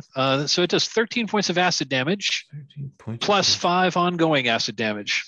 13, so 28. All right. And it needs to roll a save. Okay, it does not explode. You heard me right. Clockwork on Scruffy. That will miss on Scruffy. And then clockwork on Felnor. That will miss on Felnor. Adwin and Scruffy. Together they fight crime. Okay. So I think that I'm gonna let Scruffy attack the construct, but Adwin's gonna move up and attack the big guy and with a sword. Ooh, interesting. Yeah. And let's see what that. Which one do you want to resolve first? Let's do Scruffy first. Okay. So Scruffy only rolled a 4, so Scruffy misses. Okay. And let's do Adwin next. And Adwin rolled. Oh, that's a 6 on the die, so I think that misses. Okay. Their AC isn't anything like 13 or 15, right? 21 for the golem. That's what I thought. Okay. Oh, but there's miss damage. Yes. Miss of 3. 3. 1. Primal construct. 1 shot on Felnor. That'll hit for 12. And then 1 shot on Maylin, who stabbed at the. Maylin, what is your AC? 16. Okay. And that will crit for 24 points of damage. I'm gonna use the ring to take 10 off of that. Okay. Defense. So what So was the just, total?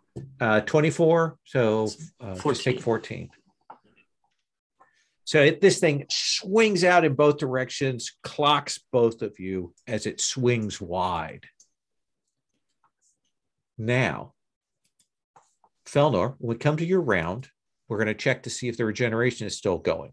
So, Maylin, how is that handled? He just makes a normal save, which I think is 11 plus. Yeah.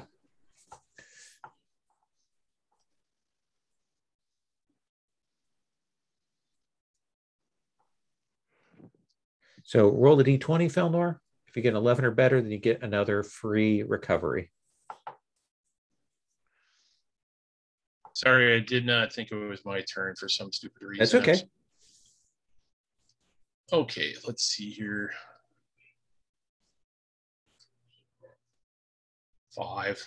So the regeneration will not continue. Okay. But it is your action.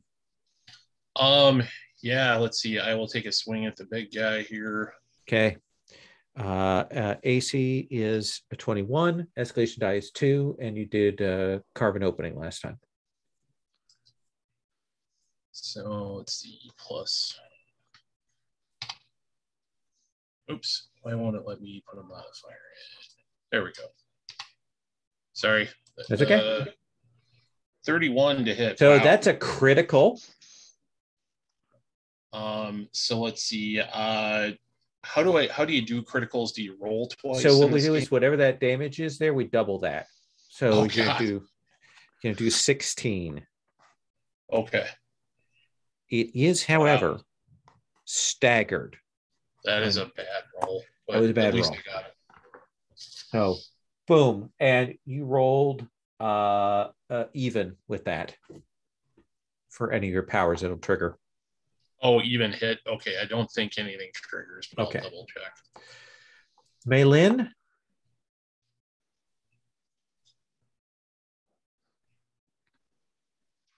You are muted. Okay. Let's see here. I'm going to use my daily wild heal. Okay. And I'm going to center that on Felnor. So Felnor can spend a recovery. And then if anybody else is hurt, I roll randomly between them. So it's Lantha and I think Scruffy. Yep.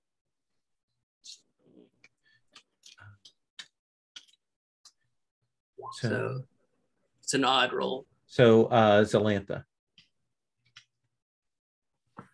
Okay, so that means I can take a recovery. Yes. And Felnor, you take the recovery as well for the wild heal.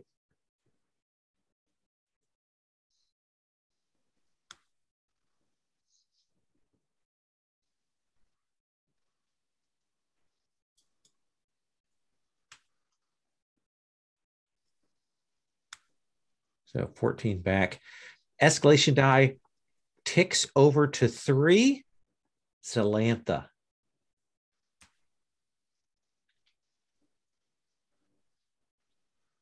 Okay. Big melee at this point. Big scrum of big stone clay construct and these clockwork things. They're kind of like sparking at this point.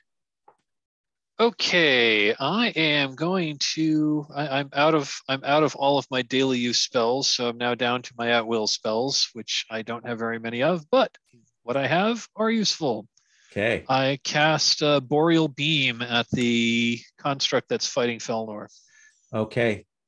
PD is 19 for the larger primal golem, the herb primal construct. And what is the escalation die at the moment? 3. So 16 plus 3 is a hit. Is a hit. So it will get its resistance. And it's got so that'd be 16 cold damage. Okay, it'll take half that because it's a golem and it gets a little bit of magic resistance, but still that will crack into it. It is staggered. Let's see. Clockwork. Let's see. Clockwork B. I need to roll D20. Okay. The clockwork that is up by you, Felnor, is going to explode. What is your PD?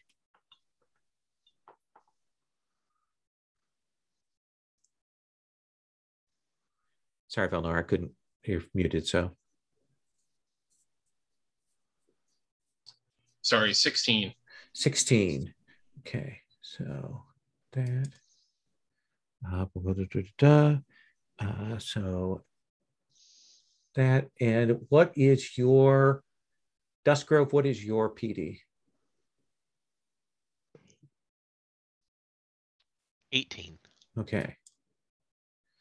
So that will miss on you, but it will hit Felnor for 12 points of damage, Felnor.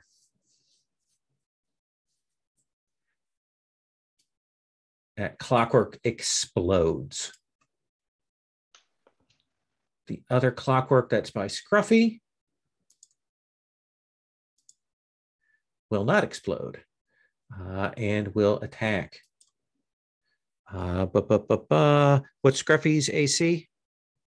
It is 18. 18. So that'll be 6. So 6 points of damage on Scruffy. And then it's Scruffy and Adwin. Okay, so Scruffy will attack that clockwork. And let's see. Scruffy is at 2d6. So what did Scruffy roll?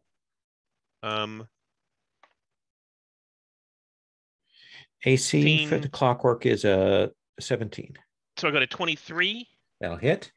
Only 3 points of damage, though. Okay. So 31. And now Adwin's going to attack the big guy. Okay. With a sword. Let's see what that looks like. 22 plus 7. That'll hit. 29. And that is 14 points of damage. 14 points of damage. Nickel and diming it. Nickel and diming it. It is on the edge.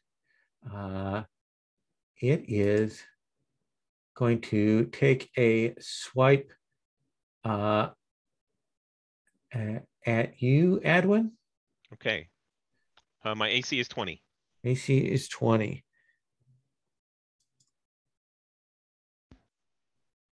Oops, what did I roll? Did I get that roll? There we go. So a 19. Are you sure? I thought you rolled something before that. Oh, you're right. Oh, yeah. So I critted on the first shot on you. That's right. Oh, geez. Well, 24 points of damage. Okay. And then the 19 is on you, Felnor, for 12.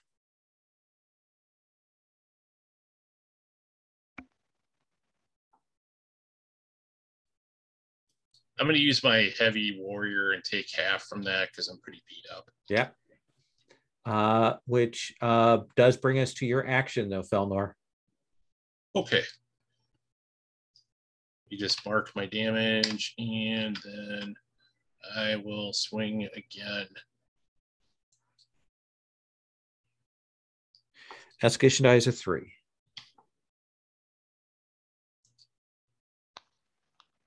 Uh, 26.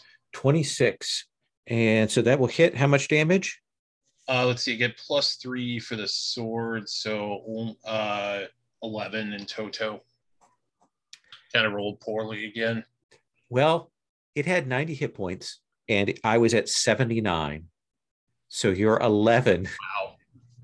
Like you hit it, and there's that moment where it kind of like steps, and maybe it's going to keep moving, and then it will go crashing down to the ground, which will bring us to Maylin as this thing just absolutely falls with a great crashing thump. So all we have is the last wounded clockwork. So escalation die is at 3. Elven Grace. Nope. Okay. So the big guy in the center is gone. Oh, yeah. I'm just gonna move up there and attack with spear. AC is a 17. Escalation dice at 3, so we add modifier at 3. And that'll hit. 21 points of damage. And that will kill that clockwork. And it comes crashing down to the ground. And I imagine there's a bit where we see some of you stagger back from that and kind of catch your breath. The good news is that was your 4th fight, which means that all of you can now take a full rest. That means you get back all your spells. It means you get back all your recoveries. It means you get back all your hit points. It means you return yourself to pristine condition.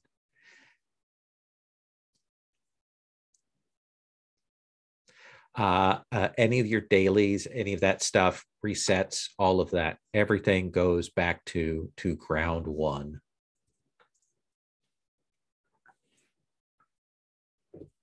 Yeah, that was close. I mean, trying to heal up the fire with that. Wow. Yeah, that construct is a nasty level 4 wrecker that It's actually good you're doing the physical stuff because it's much more resilient to the magic stuff. So actually beating on it with your fist was the right way to go.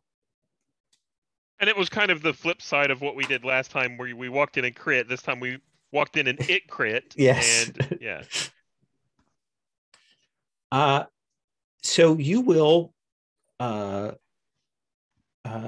see that this doorway that was shattered open goes into this next room. You can see that there's actually a goodly section of the ceiling in that, which more like a wall in some ways, is gone. So it like exposed out to the open air.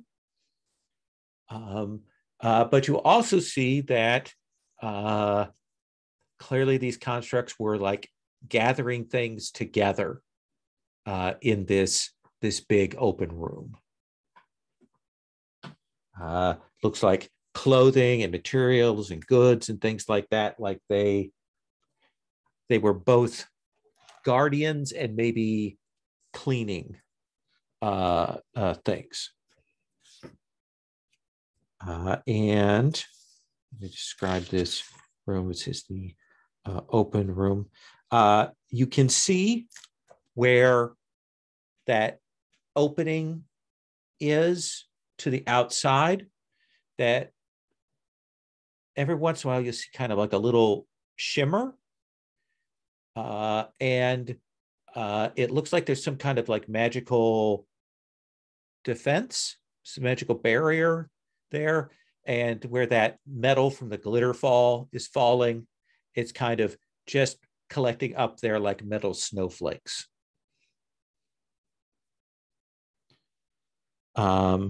It looks like there are, from here, doors that lead even further into the building here. Looks like there are the doors that you came through, and then two other doors out from this room.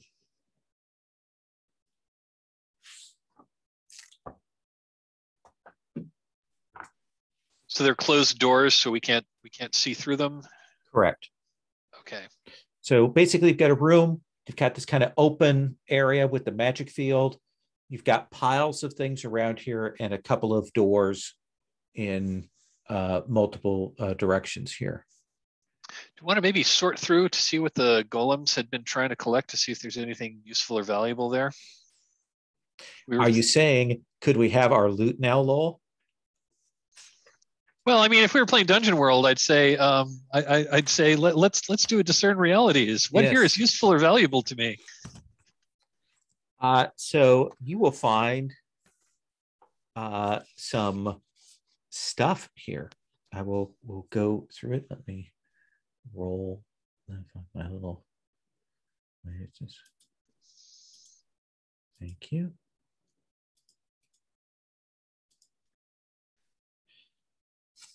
So you will find some interesting things of value. First, I'm going to give you those. You'll find a box that when you open it up is like velvet lined, and it looks like it was somebody's coin collection.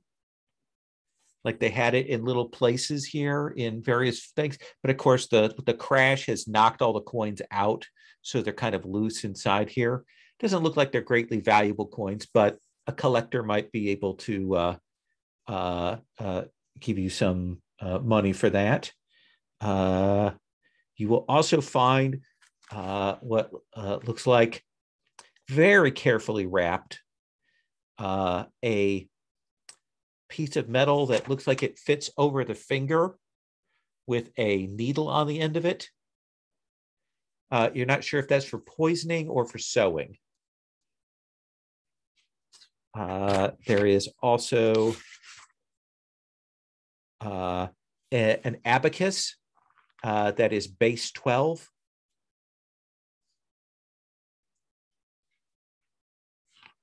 And lastly, a very intricate, a weirdly warm eyeball made of brass.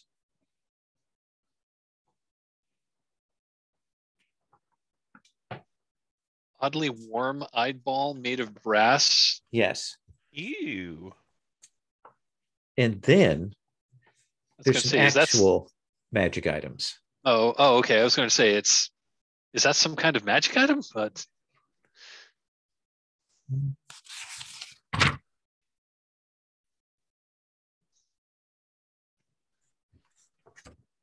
okay. Steven, would you roll me a d20? Oh, yeah. That is a natural one. You will find a bow. Bow. First thing. So this is a bow. Its base ability is that default ability is it's going to increase your crit range by 1.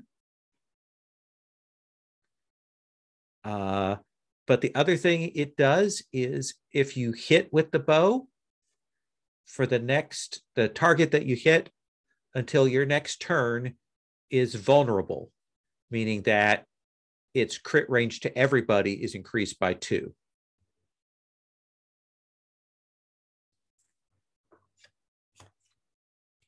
Mei Lin, would you roll me a d20?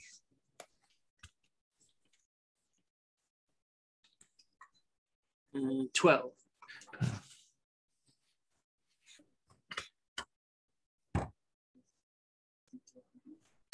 You will get a necklace that you will find. And you guys can trade these around. I'm just telling you what you find here because it's kind of cool. It's beautifully done. It looks like elven manufacture, which probably draws your eyes. It is a necklace of last legs. The default bonus that it has is it gives you a +1 to any saves that you make. That includes like disengage checks are considered saves and death saves and all of that. However, when you're down to 1 or fewer recoveries left, it gives you an additional +2 to all your saves. Okay. Nice. And Felnor, roll me a d20.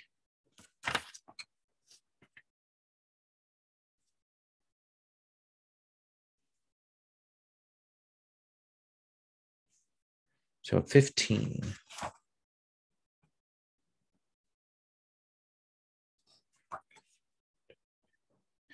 You will find a sword. It is +1 to attack and +1 to damage. And it does an additional +2d6 damage on your first attack each battle.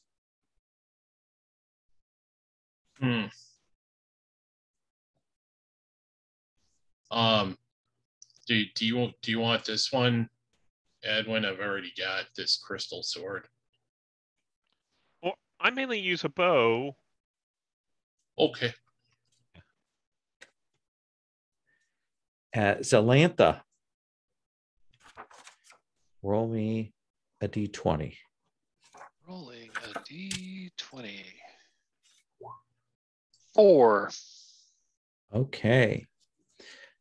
You will find a set of, actually we'll do this, we'll bump it up 1 for that. You will find a tunic. It is a spell thread shirt. The default bonus it gives you is +1 to your AC. It has an ability that is a recharge 11 plus.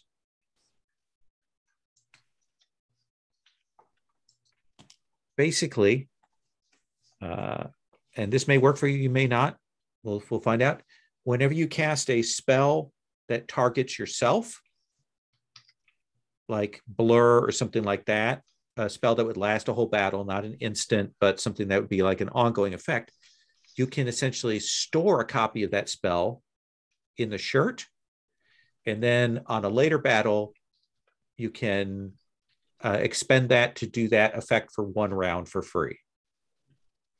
So if you cast Blur in one fight, you could store it there. And the next fight, you could have Blur for 1 extra round or 1 round there.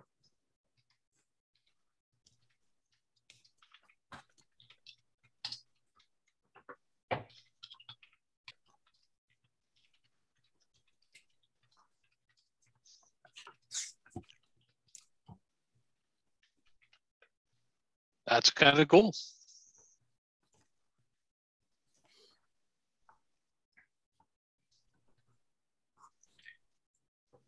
And let's have the party roll one more time for a general magic item. Let's see what the last thing you get is.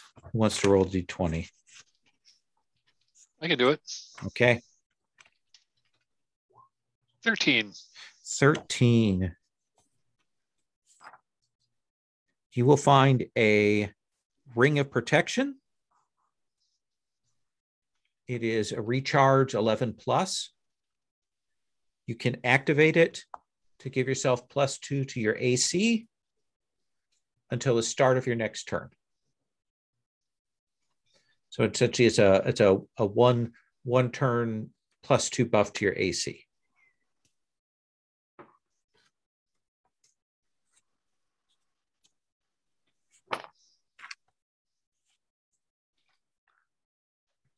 Plus, I imagine that you'll find like a host of other little bits of coin, things like that. They were clearly like gathering together valuables that they could find, coins and that kind of thing.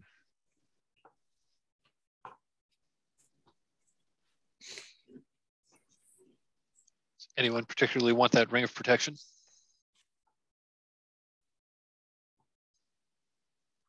Because with my, I'd be happy to take. I'd be happy to claim it. Yeah. No, it's good for you. I've already got a ring, so I'm good.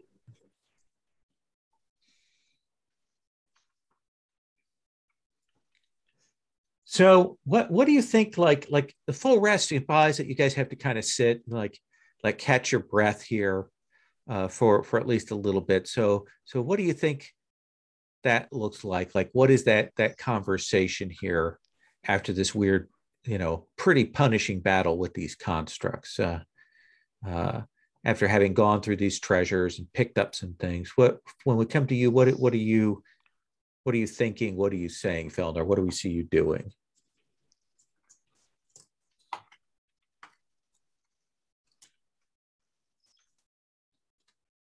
I think Felnor is kind of winded and just sits down. Like maybe he sits on the golem, the big golem that fell over, and it's like, wow, oh man, I'm beat up.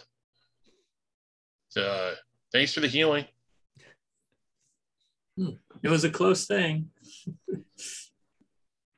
I think even with the healing and the rest, I think everybody can feel their bruises starting to kind of tighten, that sort of black and green of that. Zalantha, what do we see you doing or saying at this point? Well, she mostly got out of that battle without getting hit too badly. Yeah, I think she's going to. I think what she's going to do is, if you could remind us what else was in this room aside. I mean, very open room. It looks like it may have been maybe a crossing path for the tower, like maybe some tables and things like that. Whatever else was in here is just kind of bits and pieces that were smashed. Maybe a common room kind of thing. Got it. I'll like write one of the tables and pull up either a smaller table or a chair or something like that, and I'll just kind of like sit down there, take a load off, like take some pulls off of my wineskin, eat some rations, and then I think I'll I think I'll spend a little time like looking through, I don't know, just like reading through one of the books that we recovered in the flooded library. Absolutely. Probably the Cooking with Fireballs. Yeah. Yeah. Adwin, what about you? So I think, I look around, I see, that Zalantha's reading, and we're all kind of taking a breather. And Adwin, scouts the area once to make sure that there's nothing else here that's going to jump out at us, and then curls up in a corner with Scruffy and takes a nap. Perfect. And Malin? Lynn is breathing pretty hard. I mean, that was, took a lot out of him throughout like three or four healing spells. Mm-hmm. I think he's gonna just join Zalantha at the table and just try and sit back in a chair and puts himself into a light trance, and you just hear a soft elven song that sounds a little bit haunting. Not loud enough to go past this room like that, but it's just his way to recenter himself. And I think that's where we're going to stop for today. Everyone may take an incremental advance. We'll check in next time to see what everybody wants to take, what they get set. And I wouldn't mind doing a quick stars and wishes, just to kind of check in with everyone. Let's start with we'll do that same order. Felnor, Darren, stars, wishes.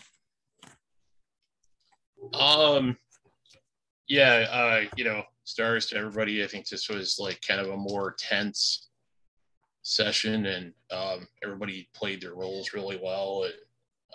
Lowell, you kind of kept the suspense going. Wishes, yeah, I don't know. I hope we can find more out about what happened, and maybe help the villagers. More about what happened.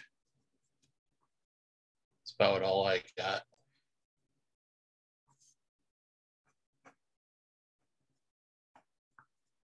Yeah, I think there's a real potential here that, if you can get this place secured, it is a place that has cover. It has some shelter that if you can get it safety, that probably could potentially house villagers here a little more reliably. So that's a definite possibility, but I've got that written down. Mike, stars, wishes? So stars, everyone round, I think I'm getting a really good feel for like these characters. I think we've gelled pretty well together as a unit. Lowell, that combat was really a lot of fun to play. It was kind of harrowing because like, oh wait, how much damage did that thing do? So yeah, it was pretty tense. It was. I think this is definitely the most. This definitely had the most D&D feel of a combat that we've had thus far. Mm-hmm. I think we're all kind of like getting into how 13th Age handles combat, which is kind of like D&D, but kind of not. And I just thought it was a lot of fun. Awesome. As for wishes, yeah, I'm hoping that we're going to find more of what happened, what caused this. And learn more magical secrets. Excellent. And Stephen? So I think the thing that I enjoyed most was seeing all the new things that people's characters pulled out that I hadn't seen before. So like the lightning bolt was pretty amazing. That was really cool. And the greater regeneration. And that was really awesome. And to be honest, I thought Felnor was going down whenever he got hit, and then you were like, "Oh, I'm going to do this thing shake it off and take half damage. And I'm like, oh, that's awesome. So I really enjoyed seeing all that exciting stuff kind of come out. That was really neat. As far as wishes, I can't think of much. Okay. I enjoyed this encounter as well. It was really good. Oh, and I think I like this exploring, this weird place and finding all these weird things. I'm enjoying that. I'd like to see more of that. Okay. Yeah, I love finding all kinds of weird garbage when you go through places. Harry? Yeah, stars all around. Star to Mike for a lot of blasting. That was awesome. Just blowing things away. Felnor always makes me laugh. I mean, every game without fail. With Adwin, I think I actually liked our a little moment we had between you and me, and that's actually my star going forward is get a little bit more of the Druid Ranger connection going. I think we might be able to forge forward from that. Mm-hmm. Yeah, and I think the other wish is, find out what made the thing fall from the sky. That's Okay. all I want to see. Perfect. Stephen, is it next time or the time after that you might not be here, depending on the It's the time after. time after? Okay. I'm here next week. The week after that, I'll be out of town, so I'll potentially be in a hotel, and I'm not sure. Things are kind of iffy. Sure. Yeah. The other thing I want to remind everybody, we have 2 more sessions here in November. Then we'll be off for that Thanksgiving week. And then we'll have 2 sessions in December, just so you have a mentally what the scale and scope is. And thank you all very much. I'm enjoying these characters. A fun adventure. I love treasure and loot and weird stuff. So it's been a joy. And I will stop the recording.